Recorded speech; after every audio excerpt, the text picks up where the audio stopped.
life lost in Brooklyn, one of thousands now across this country. I'd like to avoid it, but I wouldn't be surprised if we saw 100,000 deaths. Today, a Navy hospital ship docked in New York City. The last time this great hospital ship was in New York was in the wake of 9/11.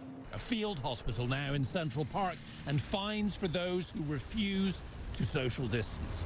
The fines are in the range of $250 to $500. That'll obviously be a violation, a summons that would be provided.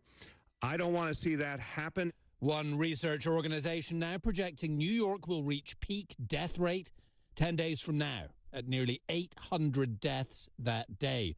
Michigan will peak a day later, California 25 days from now, and Virginia not until mid-May.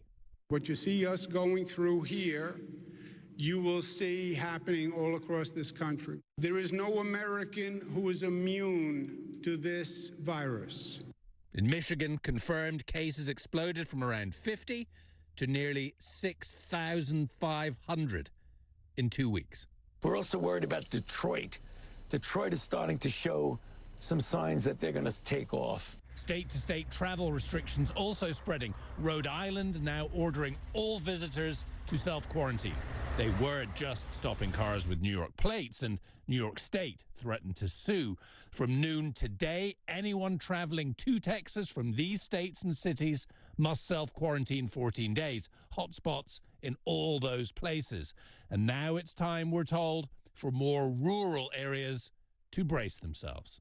If the metros and the rural areas don't take care now, by the time you see it, it has penetrated your community pretty significantly. Louisiana today reporting 485 new cases and 34 deaths. Still, hundreds reportedly attended this church Sunday. The church is the most essential thing in all the world. A pastor in Florida who once prayed over the president was arrested today for continuing to hold large services. Doctors from the front line begging us all to stay home.